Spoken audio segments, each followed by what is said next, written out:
Mon père a volé ma prime de départ de l'armée de 83 000 € pour financer l'entreprise en faillite de mon frère et sa somptueuse fête de fiançailles. J'ai signalé la fraude, et quand la banque a tout saisi, ils sont venus me supplier de vendre mon entreprise pour les sauver. Salut, un forum en ligne. Ma famille pensait que je resterais silencieux pendant qu'ils me volaient en appelant ça de l'amour. Je suis parti, j'ai tout reconstruit à partir de zéro, et j'ai coupé les ponts avec eux. Mais ils ne sont pas restés éloignés longtemps. Laissez-moi vous ramener là où tout a commencé. Je m'appelle Julien Dubois, j'ai 33 ans, ancien sergent d'infanterie de l'armée de terre française. 6 ans sous l'uniforme, 2 opérations extérieures. Je suis rentré plus tôt après une blessure à l'épaule et parce que ma mère n'arrêtait pas de me demander de venir. Elle disait que la famille avait besoin de moi. J'ai conduit 8 heures pour retourner dans ma ville natale, m'attendant au calme. Au lieu de cela, je suis entré dans un véritable cirque. Des boîtes empilées dans le couloir, des bouteilles de champagne qui sautaient, un photographe qui criait des instructions. Mon jeune frère, Antoine, se tenait dans le salon en costume blanc, posant avec sa fiancée comme s'il était sur une couverture de magazine. Papa, Gérard Dubois, aboyait des ordres au traiteur, prétendant qu'il dirigeait encore une entreprise d'1 million d'euros. L'allée révélait la vérité, 2 berlines d'occasion et un vieux camion à la peinture délavée. Antoine m'a repéré près de la porte et a ouvert grand les bras. Le héros est à la maison. Essaie de ne pas effrayer les invités, grand frère. L'étreinte fut brève. Que des coudes et du parfum. Des appareils photo crépitaient derrière lui. Gérard a jeté un coup d'œil par-dessus son épaule. Il était temps que tu te montres. Nous avons été occupés à construire quelque chose de réel pendant que tu jouais aux soldats. Il s'est retourné vers un serveur avant que je puisse répondre. Maman est sortie de la cuisine, s'essuyant les mains sur le bord de son tablier. Hélène semblait plus petite que dans mon souvenir, des épaules fines, du gris autour des yeux. Elle m'a tendu les bras comme si elle attendait depuis des années. Tu as l'air fort, dit-elle, la voix rauque à cause de la toux. Plus fort que jamais, ai-je dit. Ses yeux s'adoucirent. Bien. J'ai peur que tu oublies à quel point je suis fier. Je n'avais pas oublié.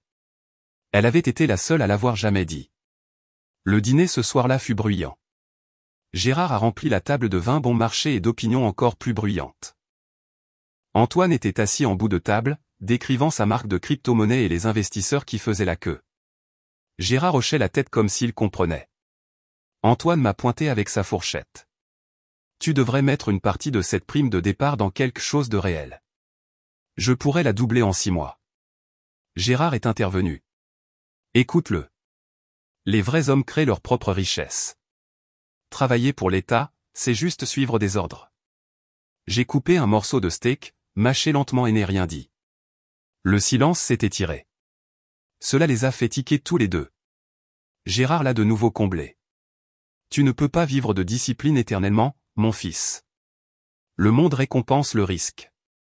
Certains risques, ai-je dit finalement, ressemblent juste à de la stupidité avec un meilleur éclairage.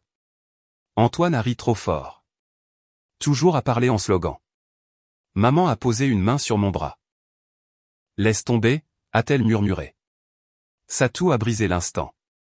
Profonde, sèche, douloureuse. Elle l'a balayé d'un geste de la main, a forcé un sourire. Juste de la poussière dans la gorge. Quand elle est partie faire du thé, la pièce a semblé plus vide. Gérard s'est vanté du mariage à venir, de la façon dont cela rappellerait aux gens que les Dubois sont toujours un nom qui compte. Antoine faisait défiler son téléphone, montrant des photos du lieu de réception loué et de voitures de luxe. J'ai regardé autour de la table. Même maison, même gens, même bruit. Seul moi avait changé. Des années de structure, de commandement et de clarté ne se mélangent pas avec un chaos déguisé en confiance. Après le dessert, maman m'a glissé un billet plié dans la main près de la porte. Pour l'essence, dit-elle doucement. Je sais que c'est serré en attendant que tu trouves ta prochaine étape. C'était 50 €.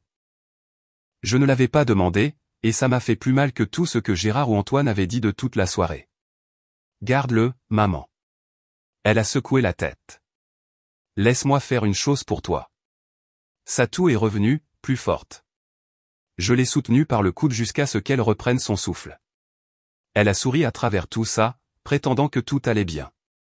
Derrière nous, Gérard criait déjà à propos de la liste des invités, Antoine riant dans son téléphone. Je lui ai embrassé le front et je suis sorti. L'air sentait la pluie et la nourriture brûlée de la hotte de la cuisine. Les lumières de la maison brillaient derrière moi, chaudes mais fausses. J'étais rentré en espérant le calme. Ce que j'ai trouvé, c'est une famille trop bruyante pour entendre la raison, trop fière pour remarquer qu'elle se noyait. J'ai démarré le camion, fixé une fois les fenêtres, et les dit à voix haute à personne, je suis rentré chercher la paix. Au lieu de cela, j'ai trouvé une famille ivre de son propre bruit. Le lendemain matin, je me suis arrêté à la banque pour vérifier mes comptes avant d'aller à la salle de sport. Mon solde affichait 0. Ma prime de départ et mes économies, 83 000 €, avaient disparu. Ce n'était pas un bug. Le relevé de transaction montrait un retrait effectué en vertu d'une procuration notariée nommant Gérard Dubois comme mon agent. La signature ressemblait à la mienne. Le cachet du notaire était de travers, daté de la semaine où j'étais en opération extérieure. Le banquier s'est penché sur le comptoir. Ceci indique une procuration enregistrée autorisant Gérard Dubois à déplacer des fonds en votre nom. Si ce n'est pas la vôtre, vous pouvez déposer une déclaration de faux en écriture, et nous la transmettrons à notre unité de lutte contre la fraude. Ce n'est pas la mienne, ai-je dit. Elle a hésité, puis a imprimé un dossier. Apportez aussi ces documents à la gendarmerie. J'ai plié les papiers et je suis parti. Le trajet jusqu'à la maison fut court et silencieux, le genre de silence avant une bagarre. Gérard était dehors, faisant semblant de diriger des ouvriers qui montaient des tentes pour la fête de fiançailles. Il portait une montre en or qui semblait neuve, criant à un jeune de décharger les boîtes plus vite. Antoine était assis sur le porche, faisant défiler son téléphone, riant de quelque chose en ligne. Je me suis garé, j'ai monté les marches et j'ai tendu le relevé. « Papa, tu veux m'expliquer ça ?» Il y a à peine jeté un œil. « Oh, ça. Tu étais à l'étranger. » Antoine avait besoin de fonds de démarrage pour son lancement. La banque avait les papiers, une procuration. Je l'ai déplacé pour qu'il puisse lancer son entreprise. J'ai attendu. « Tu veux dire que tu l'as volé ?» Le ton de Gérard s'est durci. « Surveille ton langage. C'est l'argent de la famille. Tout ce qui existe ici est grâce à moi. » Antoine a levé les yeux, souriant comme un gamin gâté. « Détends-toi, soldat. Je vais te le doubler. Ça s'appelle investir. » « Investir ?» ai-je dit. « Tu veux dire jouer avec l'argent des autres ?» Les yeux de Gérard se sont rétrécis. « Ne recommence pas avec tes leçons de morale. Tu penses que la discipline égale la sagesse ? Tu as été entraîné à suivre des ordres, pas à penser. Je l'ai fixé. J'ai été entraîné à reconnaître un menteur. » Maman est sortie de la cuisine, s'essuyant les mains sur une serviette. Elle s'est figée quand elle a vu le papier dans ma main. Qu'est-ce qui se passe ? Gérard s'est mis sur la défensive. Rien de grave, juste une discussion d'argent. Il réagit de manière excessive. Elle a regardé entre nous, pâle. Gérard, tu n'as pas fait ça. J'ai fait ce que n'importe quel père ferait, l'a-t-il interrompu. Il est assis sur de l'argent pendant que son frère essaie de construire quelque chose. Antoine s'est levé, ajustant les poignets de sa chemise. C'est temporaire. Une fois que la monnaie arrivera sur le marché, je te le renverrai avec les intérêts. J'ai ri une fois. Sans humour. Tu ne peux même pas payer ton propre dîner de mariage. Mais bien sûr, tu seras le prochain génie de la tech. Le sourire d'Antoine s'est estompé. Tu ne comprends rien aux affaires. Je comprends le vol. La voix de maman s'est brisée. S'il vous plaît, vous tous, arrêtez. J'ai vu ses mains trembler, son visage tiré. Elle détestait les conflits, mais détestait encore plus les mensonges. J'ai sorti mon téléphone et j'ai appuyé sur enregistrer. Je l'ai tenu bas, l'écran éteint. Ma voix est restée égale. Alors, tu admets que tu as pris ma prime. Gérard a croisé les bras. C'est toujours l'argent de la famille. Et tu as déposé une fausse procuration en mon nom. Il a détourné le regard. Tu es dramatique. Antoine a marmonné, tu agis toujours comme si tu étais meilleur que nous. Je me suis tourné vers maman. Tu savais. Ses yeux se sont remplis de larmes, mais elle ne pouvait pas parler. Je pouvais voir la culpabilité la déchirer. Gérard a pointé un doigt. N'entraîne pas ta mère là-dedans. J'ai rangé le téléphone. Ne t'inquiète pas. C'est la seule personne ici que je respecte encore. Gérard a eu un rire bref et amer. Vas-y, fais une scène. Tu le regretteras. Je n'élèverai pas la voix dans la maison de ma mère, ai-je dit calmement. Mais si tu touches encore à mon nom, tu souhaiteras ne pas l'avoir fait. Antoine a souri d'un air narquois. Tu vas nous battre, le dur à cuire? Je me suis avancé jusqu'à ce que nous soyons nez à nez. Si je le fais, tu ne t'en sortiras pas indemne. Sa confiance s'est fissurée. Il a reculé, marmonnant quelque chose sur des problèmes de colère. Gérard a éclaté de rire. Tu as changé. Tu te prends pour une sorte de héros maintenant? Tu n'es qu'un soldat brisé avec rien d'autre que des muscles et une attitude. Je n'ai pas scié. Peut-être, mais au moins, j'ai mérité les miens. Maman a réessayé, suppliante. Julien, s'il te plaît, asseyons-nous. On peut arranger ça. Il n'y a rien à arranger, ai-je dit. L'argent a disparu. Mais pas moi. Je me suis tourné vers la porte. Gérard a crié derrière moi, si tu sors d'ici, tu n'es plus mon fils. Je n'ai pas regardé en arrière. C'est la première chose honnête que tu aies dite. Dehors, le bruit des préparatifs du mariage s'est estompé. L'air semblait lourd, mais mes pensées étaient claires. De retour dans mon appartement, j'ai tout étalé sur la table, les relevés bancaires, les copies de mai, la fausse procuration notariée avec le cachet et le numéro de série tout. J'ai pris des photos, les ai sauvegardées sur 2 disques durs distincts et les ai téléchargées sur le cloud. Puis j'ai réécouté la conversation de mon téléphone. La voix de Gérard était claire, tu étais à l'étranger. Antoine avait besoin de fonds de démarrage. Des preuves suffisantes pour les enterrer si j'en avais besoin. Pour la première fois depuis mon retour à la maison, je me sentais calme. Pas paisible, concentré. Il pensait que je réagirais comme avant en criant et en sortant en trombe, leur donnant le contrôle. Mais les soldats ne se précipitent pas. Nous calculons. J'ai regardé le dossier intitulé « Dossiers familiaux », les compressé et en ai envoyé une copie à une adresse email sécurisée. Puis j'ai éteint les lumières et me suis assis dans le noir, la lueur de l'écran s'estompant. Ils voulaient l'argent d'un soldat, me suis-je dit. Ils ont oublié que les soldats tiennent des registres. Le jour du mariage est arrivé vite. Je m'étais dit que je n'irais pas, mais maman a appelé ce matin-là. Sa voix était faible, son souffle court. S'il te plaît, Julien, sois juste là. Pour moi. Alors j'y suis allé. Pas pour eux, pour elle. Le lieu était un domaine de campagne loué à 1 heure de la ville. De loin, ça avait l'air cher. De près, ça sentait le faux. Des voitures de luxe de location bordaient l'allée. Des bijoux empruntés scintillaient sous des lustres de location, et le personnel se déplaçait en panique derrière de faux sourires. Antoine se tenait au centre de tout cela, diffusant en direct sa propre entrée au mariage. Il portait un costume garni d'or, parlant à la caméra de son téléphone. Grand jour pour les Dubois. L'héritage continue, bébé. Ses abonnés spammaient des émojis cœur pendant qu'il embrassait l'écran. Maman était assise près du premier rang, pâle et tremblante, mais souriant en me voyant. Tu es venu, a-t-elle murmuré. Je te l'avais promis, ai-je dit, l'aidant à s'asseoir confortablement. Sa main était froide. Gérard était partout, aboyant sur le fleuriste, le DJ, les photographes. Son ton était toujours celui de la vieille autorité, bien que sa réputation en ville se soit déjà effondrée. L'entreprise de logistique avait fait faillite, mais il agissait comme un PDG donnant des ordres à des employés loyaux. Quand il m'a repéré, son sourire était crispé. Content que tu aies décidé d'agir de manière civilisée aujourd'hui. Je suis là pour maman, ai-je dit. Il n'a pas répondu, s'est juste tourné pour crier sur un serveur à propos des verres de champagne. Les invités sont arrivés par vagues, d'anciens partenaires commerciaux qui avaient perdu de l'argent avec lui, des amis qui chuchotaient sur ses dettes. Je les ai vus échanger des regards, se demandant comment ils pouvaient se permettre tout cela. Pendant la cérémonie, Gérard a pris le micro. Sa voix a retenti dans les haut-parleurs. Aujourd'hui marque l'avenir de la famille Dubois. Héritage, honneur et entrepreneuriat. Des valeurs qui ont bâti notre nom. L'ironie m'a presque fait rire.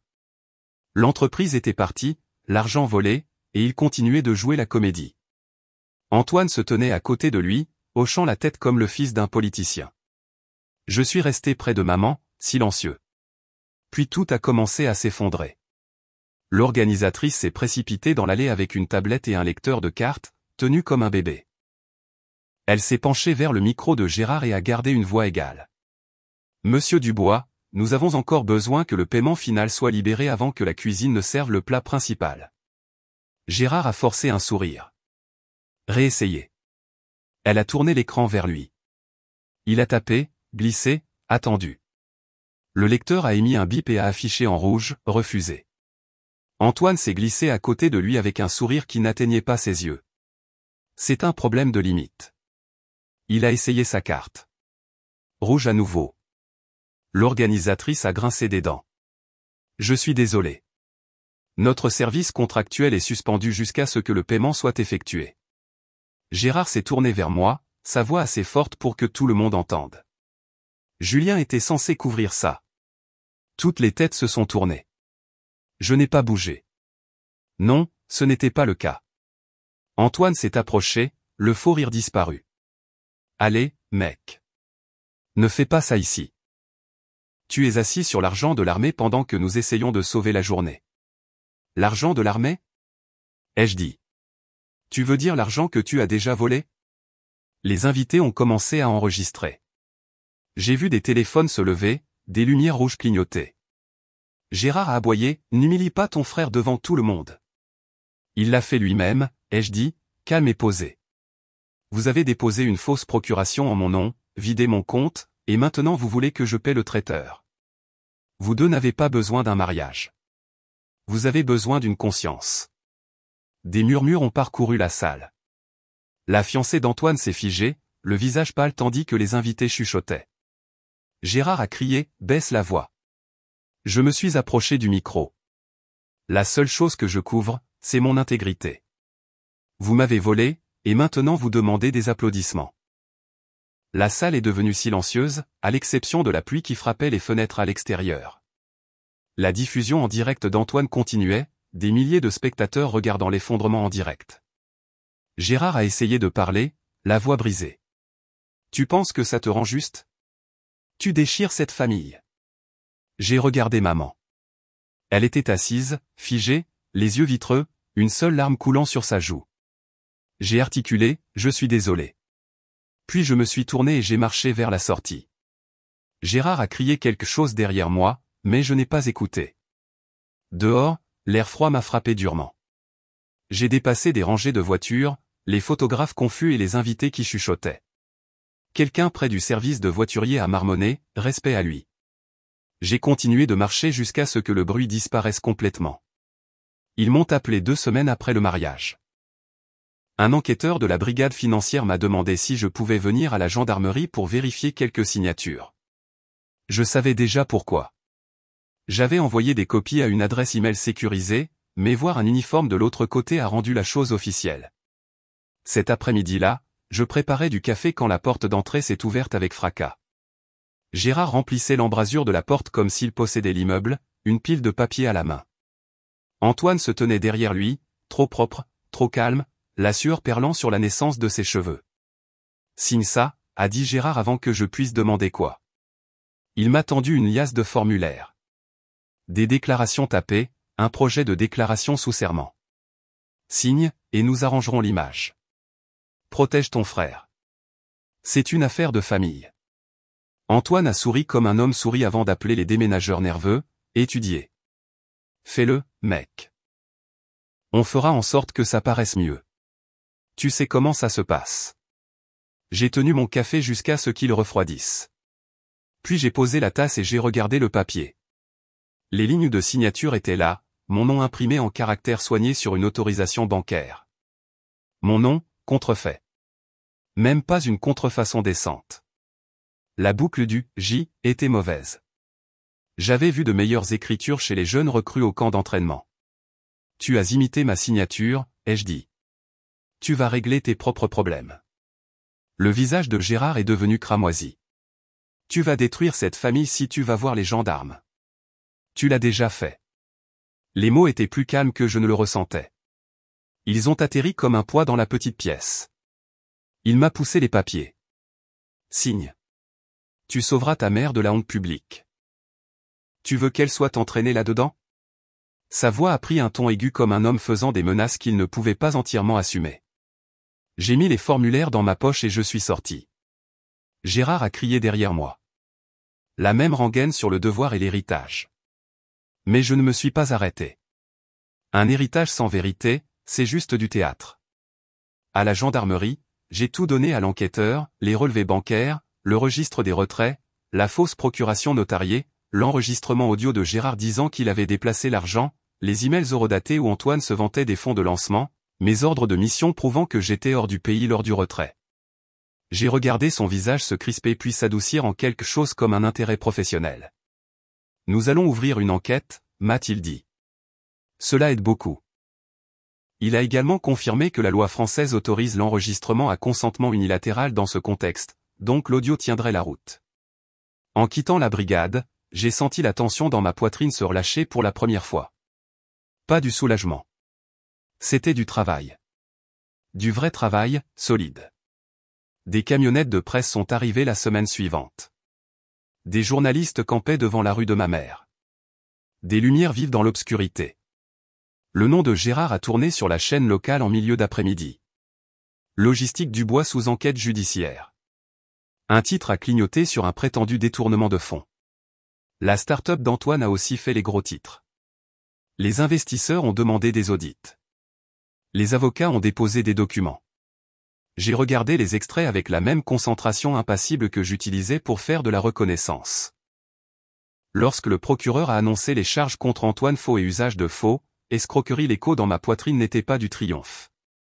C'était une confirmation, la preuve que j'avais fait ce qu'il fallait. La ville qui avait l'habitude de bavarder sur mes manières de soldat avait quelque chose de nouveau à se mettre sous la dent. Les retombées sont tombées sur ma mère comme un coup de tonnerre. Elle a appelé avant que la tempête n'éclate, la voix tremblante. Ils sont venus pour les camions, a-t-elle dit. Les gens parlent. Elle semblait plus petite que la femme qui m'avait glissé 50 € à table. Je suis désolé, m'a-t-elle dit, bien que je n'en ai pas eu besoin. Un jour après la conférence de presse, elle est passée dans ma chambre louée. Elle se déplaçait lentement, comme si l'air autour d'elle coûtait trop cher. Tu as fait ce que je ne pouvais pas faire, a-t-elle dit, ses doigts trouvant les miens comme une bouée de sauvetage. Elle tremblait, son souffle avait ce même râle sec. Sois prudent, a-t-elle ajouté. Ils s'en prendront à toi. J'ai posé un verre d'eau et me suis assis assez près pour qu'elle puisse s'appuyer sur mon épaule. Pas de discours, pas de promesses, juste une présence stable. Elle est partie après 10 minutes, pliant le petit foulard qu'elle portait toujours, et je l'ai regardée redescendre la rue comme si elle se déplaçait dans de la mélasse. Une semaine plus tard, le chaos est revenu sous une forme plus aiguë. Gérard s'est effondré en public, des appels téléphoniques hurlant dans le récepteur, d'anciens partenaires refusant de le rencontrer. Il a débarqué en titubant chez maman, bredouillant des excuses qui auraient été drôles si elles n'avaient pas été dangereuses. Je me suis interposé entre lui et le couloir où maman était assise, et il a réagi violemment, en colère et terrifié. La poussée m'a surpris. Il a poussé son épaule assez fort pour que l'os fragile sous son bras saillisse. Hélène a trébuché, le bras ballant, un petit son lui échappant. À cet instant, j'ai vu la dernière de mes retenues. Je n'ai pas réfléchi. Ma main s'est refermée sur son col. Je l'ai plaqué contre le mur d'un seul mouvement contrôlé. Mon avant-bras sur sa gorge, mes doigts s'enfonçant dans le tissu de sa chemise. Ses pieds ont dérapé, son visage est devenu brut de choc. Refais ça, ai-je dit, la voix basse, et tu le regretteras. Il a essayé de rire. Un son humide, brisé. Antoine a reculé comme si un mur de verre s'était formé entre nous. La bravade a fui ses yeux. Quelqu'un a crié dans la pièce voisine. J'ai resserré ma prise d'une fraction. Le souffle de Gérard s'est coupé. Julien, a-t-il croassé, mais la force dans la pièce avait changé. L'homme qui avait crié des ordres 3 nuits auparavant ressemblait maintenant à un garçon pris en train de voler. Je l'ai tenu jusqu'à ce qu'il cesse de se débattre et que la couleur quitte son visage. Puis je l'ai relâché. Il a glissé le long du mur, les mains sur les genoux, tremblant. Antoine se tenait figé, à moitié fier, à moitié terrifié. Maman s'est essuyé le visage avec le dos de sa main, petite et furieuse. Tu devrais avoir honte, a-t-elle chuchoté à Gérard, la voix rauque. Il a croisé son regard et n'a pas répondu. J'ai quitté la ville avec un seul sac de sport et un plein d'essence. Pas de plan, pas d'entreprise, juste le silence. La ville que j'ai choisie était Saint-Nazaire, bon marché, humide, sentant toujours le sel et le pétrole. J'ai loué une petite chambre au-dessus d'un garage automobile. Le sol craquait quand le vent changeait et la douche fuyait de l'eau froide, mais c'était à moi. Le jour, je travaillais en bas, réparant des motos et des moteurs. Le propriétaire, un homme calme nommé Marc, ne posait pas de questions. La nuit, je travaillais comme agent de sécurité sur un quai de chargement au bord du port. Le salaire était maigre, les heures brutales. Je mangeais des conserves, dormais 4 heures par nuit et m'entraînais dans la ruelle avec une paire de poids rouillés que j'avais trouvés derrière le garage. La discipline ne s'estompe pas. Soit elle vous brise, soit elle vous reconstruit. Au bout du 2e mois, j'avais économisé assez pour de vrais outils. J'ai réparé le camion de livraison d'un client après les heures de travail, je lui ai facturé la moitié du prix, et j'ai eu toute sa flotte la semaine suivante. Un travail en a entraîné un autre. Bientôt, j'ai enregistré ma propre licence sous le nom de service de protection du bois. Un sous-contrat de sécurité par-ci, un contrat de réparation par-là. De petites victoires, mais des victoires propres. 3 mois plus tard, je n'étais pas riche, mais je pouvais à nouveau respirer. Mon corps guérissait, mon épaule ne se bloquait plus. Et pour la première fois depuis l'armée, je ne me réveillais pas avec des cris. Je ne pensais pas à mon père ou à Antoine. Je travaillais, mangeais, m'entraînais, et je répétais. Chaque heure était comptée. Puis le téléphone a sonné une nuit vers minuit. Le numéro venait de chez moi. Monsieur Dubois, dit une voix de femme, ici l'hôpital Saint-Louis. C'est votre mère. Je ne l'ai pas laissé finir. J'ai attrapé mes clés et j'ai conduit à travers la tempête. La pluie martelait le pare-brise comme du gravier. Le trajet a duré 5 heures. Je ne me suis pas arrêté une seule fois. Quand je suis finalement arrivé sur le parking de l'hôpital, l'aube filtrait à travers les nuages. Hélène Dubois était décédée à 2h17 du matin. L'infirmière m'a regardé avec une sympathie étudiée. Elle est partie paisiblement. Paisiblement n'était pas le mot qui me venait à l'esprit. Le mot était seul. Les funérailles furent petites, grises et silencieuses. La chapelle sentait les fleurs humides et les bougies bon marché. Antoine était assis au premier rang à côté de sa fiancée, le visage incliné juste comme il faut pour les photos. Son téléphone était posé sur ses genoux, l'écran brillant faiblement. Je n'avais pas besoin de vérifier les réseaux sociaux pour savoir qu'il avait déjà posté quelque chose de sentimental. Gérard se tenait près du cercueil, le visage de pierre. Il ne s'était pas rasé depuis des jours. Quand il m'a vu, sa bouche s'est crispée. « Tu n'aurais pas dû venir » a-t-il marmonné. « Je suis son fils » ai-je dit. « Tu l'as stressé. Tout ton drame, la police, la presse.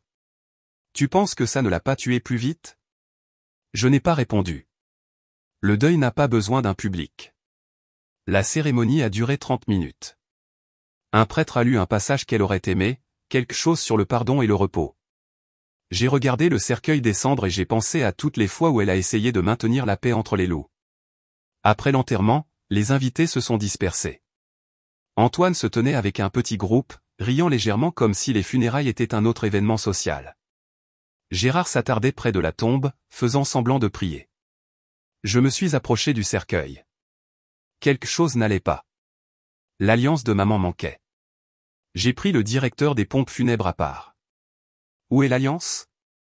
Il a froncé les sourcils. Elle n'était pas sur elle quand le corps est arrivé, monsieur. Nous avons vérifié le registre. Elle la portait toujours. Il a hoché la tête, s'excusant, mais ferme. Elle n'était pas avec ses effets personnels. J'ai regardé vers Gérard et Antoine. Ils évitaient mon regard. Je suis parti avant de dire quelque chose qui transformerait un cimetière en scène de crime.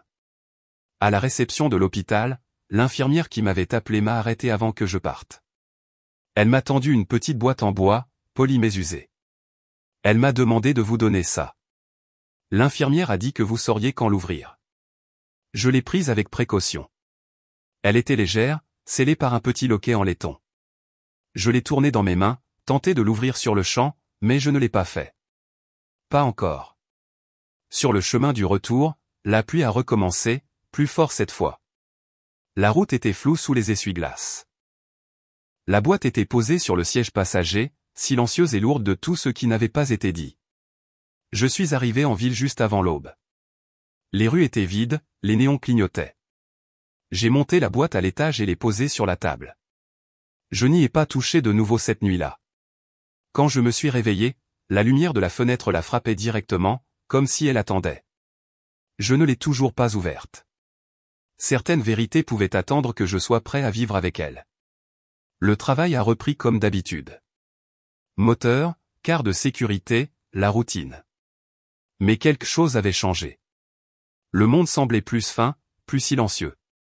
Ils avaient enterré la seule personne qui valait la peine d'être pardonnée.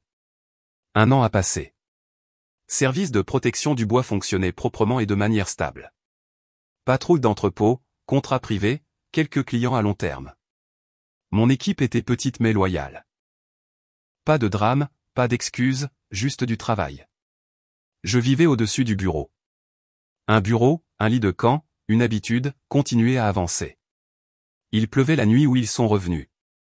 Une pluie battante, du genre qui noie le son. Je finissais des rapports quand des coups ont frappé à la porte lourd, désespérés. J'ai ouvert. Gérard et Antoine étaient là, trempés, les visages creux, les vêtements collés à eux. Leur confiance avait disparu, mais l'arrogance restait dans leurs yeux. Gérard a parlé le premier. Tu n'aurais même pas cette vie sans moi. Sa voix était celle d'une fierté qui survit à la ruine. Antoine a ajouté rapidement, on est de la famille, mec.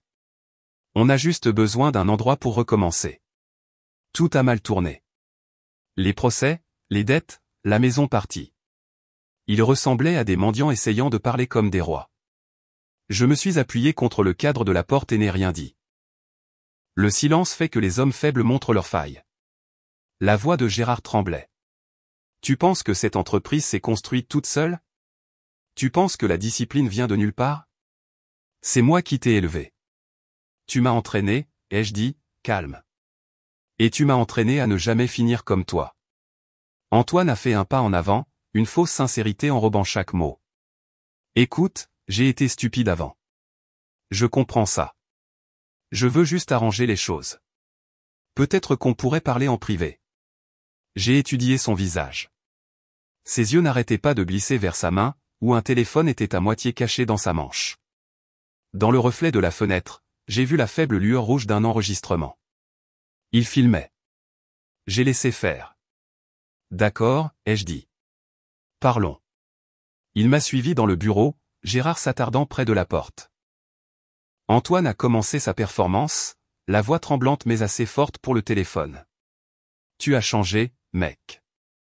Tu ne te soucies plus du sang. Maman aurait honte. J'ai gardé un ton égal.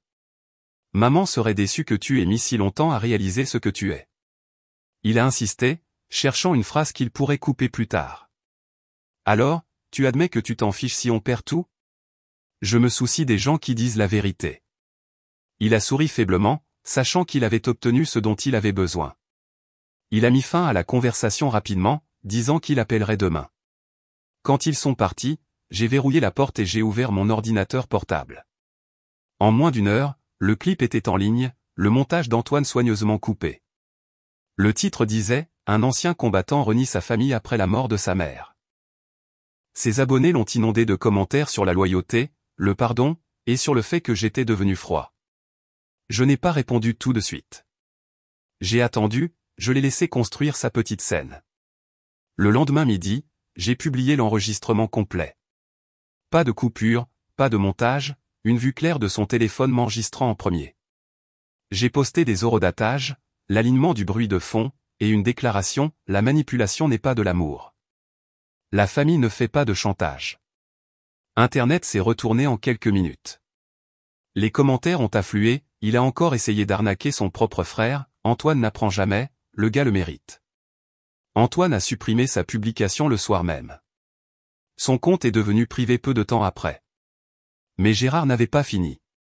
Cette nuit-là, j'ai entendu des pneus crisser dehors. La porte a de nouveau tremblé, plus fort cette fois. J'ai ouvert et j'ai trouvé Gérard trempé, furieux, les yeux injectés de sang. « Tu te prends pour un héros maintenant » a-t-il crié. « Tu nous as humiliés. Tu as ruiné ton propre sang pour des inconnus en ligne. J'ai reculé, le laissant entrer. Tu as fait ça toi-même. Il a pointé un doigt vers moi, tremblant. Tu aurais pu arranger ça. Tu aurais pu sauver ceux qui restaient. Il n'y avait plus rien à sauver. Il a frappé du poing contre le bureau. Tu veux te venger? Tu l'as eu. Tu es content maintenant? Toi. Il s'est arrêté en plein mot, se tenant la poitrine. Ses genoux ont fléchi, et il est tombé sur le côté. Pendant 3 secondes, je n'ai pas bougé, je l'ai juste regardé se battre pour respirer, haletant comme si le monde lui devait une dernière excuse. Puis j'ai pris mon téléphone et j'ai appelé. Crise cardiaque, ai-je dit au répartiteur. Homme, milieu de la soixantaine. Quand les secours sont arrivés, ils ont agi vite. Je suis resté près de la porte, à l'écart, les regardant le soulever sur la civière. Antoine n'était pas avec lui cette fois. Un des ambulanciers a demandé « Votre famille ?» Malheureusement, ai-je dit. Ils l'ont chargé et sont partis. J'ai regardé les lumières s'estomper sous la pluie. À l'intérieur, j'ai essuyé l'eau sur le sol et me suis assis au bureau. Un instant, la pensée m'a traversé l'esprit, j'aurais dû le laisser partir. Mais la pitié n'est pas une faiblesse. C'est de la retenue. Et je n'étais pas comme eux. 1 heure plus tard, l'hôpital a appelé. Monsieur Dubois, votre père est stable. Il vivra. J'ai fixé le mur. Il survit toujours, ai-je dit, et j'ai raccroché. La pluie dehors est devenue plus forte. J'ai éteint les lumières, me suis assis près de la fenêtre, et j'ai ouvert la petite boîte en bois qui avait attendu 1 an. À l'intérieur se trouvaient 4 lettres pliées et un reçu de prêteur sur gage délavé. L'écriture de ma mère sur chaque enveloppe. Daté, soigné, délibéré. Le reçu provenait d'un prêteur sur gage du centre-ville, pour une alliance en or. À la première lueur du jour, j'ai emmené le reçu au centre-ville et j'ai racheté son alliance. Elle était plus petite que dans mon souvenir et plus lourde qu'elle n'aurait dû l'être.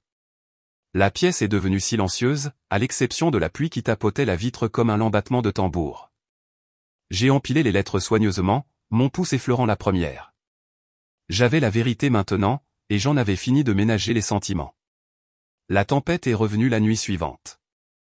Des nuages épais étouffaient les lumières de la ville et la pluie tombait à verse, faisant vibrer le bardage métallique du bâtiment. J'étais à mon bureau en train de finir des rapports quand les coups ont commencé lourds, frénétiques, reconnaissables. Je savais déjà qui c'était.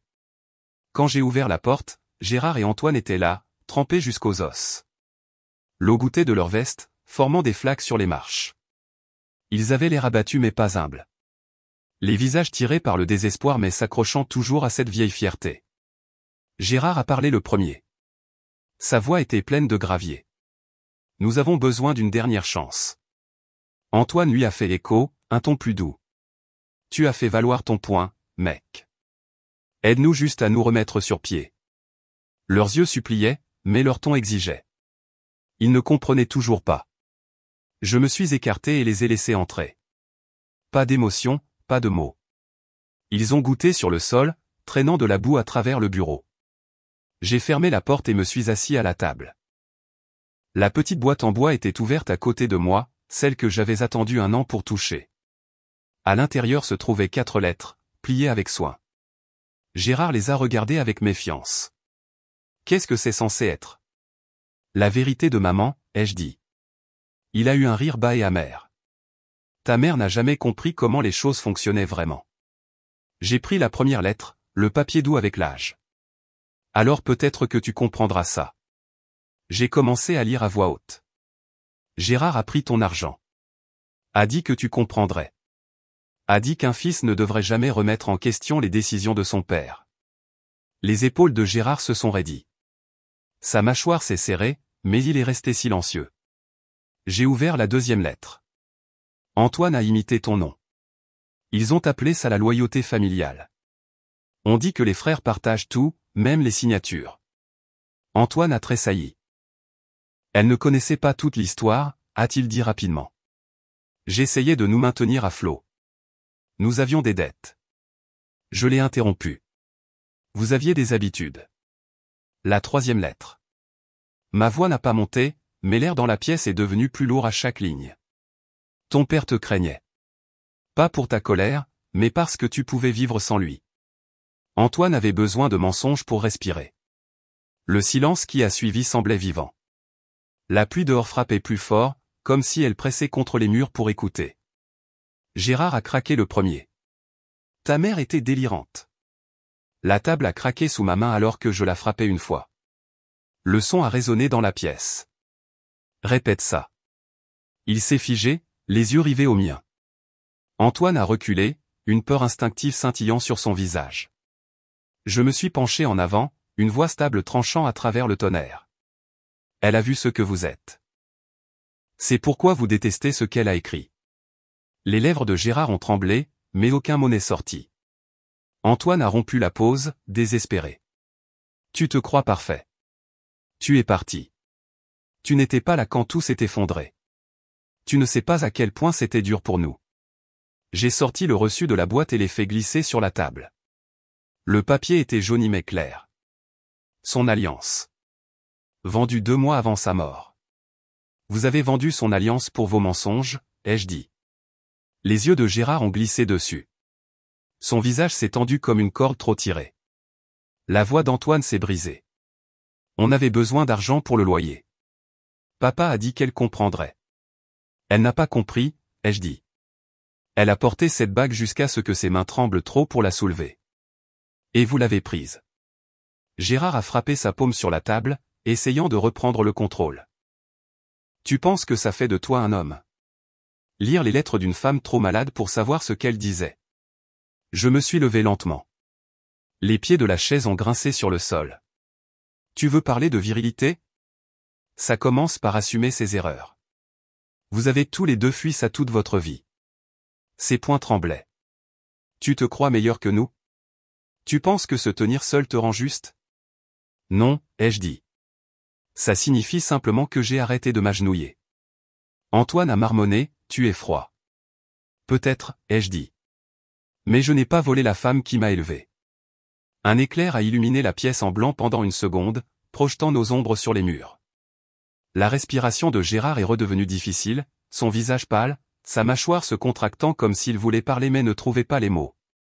Je suis allé à la fenêtre, j'ai écarté le rideau et j'ai regardé la pluie battre la rue en bas. Elle savait que ça arriverait, ai-je dit doucement. Elle l'a écrit. Gérard a ricané. À propos de quoi? Je me suis retourné, tenant la dernière lettre. Que vous reviendriez. Elle a dit que vous reviendriez tous les deux quand tout le reste aurait disparu. J'ai déplié la page et j'ai lu. Ils reviendront. N'ouvre pas la porte trop vite. Tu ne leur dois rien, sauf la vérité. Le visage de Gérard s'est brisé. La rage mêlée à la culpabilité. Antoine s'est frotté le front, chuchotant quelque chose que je n'ai pas pu entendre. J'ai pris le reste des lettres, les ai empilées soigneusement, et les ai posées devant eux. C'est son pardon. C'est plus que ce que vous méritez tous les deux. Les yeux de Gérard ont filé vers la porte. Antoine a essayé une dernière fois. On peut recommencer. On peut arranger ça. Il n'y a plus rien à arranger. J'ai attrapé la poignée de la porte et l'ai ouverte. Le vent a rugi à l'intérieur, la pluie balayant le sol, éparpillant les papiers. Une lettre a glissé au pied de Gérard. Il s'est penché lentement, l'a ramassée, et a fixé l'écriture d'Hélène dans le coin. Elle a écrit ton nom sur chacune d'elles, ai-je dit.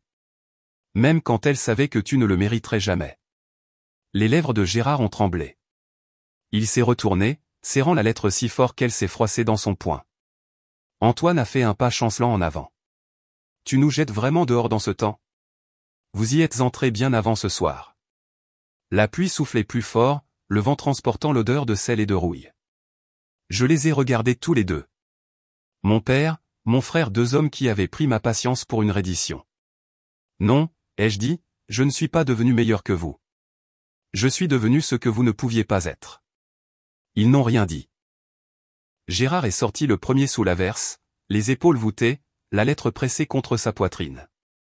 Antoine a suivi un instant plus tard, marmonnant des jurons noyés par le tonnerre. La porte s'est refermée derrière eux avec un son creux qui semblait final. Je suis resté une longue minute, fixant l'embrasure de la porte vide, puis j'ai rassemblé les lettres restantes et les ai remises dans la boîte. L'air sentait la terre humide et la liberté. J'ai expiré une fois, lentement et régulièrement. Le silence est différent quand il est mérité. Des semaines ont passé. La nouvelle s'est répandue d'elle-même.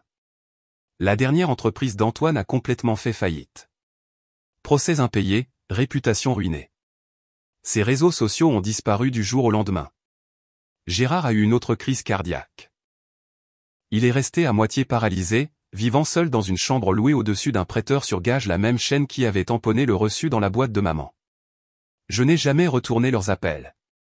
Certaines dettes n'ont pas besoin d'être collectées. Au lieu de cela, j'ai concentré mon attention sur quelque chose qui aurait rendu ma mère fière. J'ai créé une petite bourse d'études pour anciens combattants en son nom, le fonds Hélène Dubois. Pas de caméra, pas de sponsor, juste une aide discrète pour les soldats qui essaient de se reconstruire. Une semaine plus tard, je suis allé au cimetière avant le lever du soleil. Le ciel était gris pâle, l'herbe encore glissante de la pluie matinale.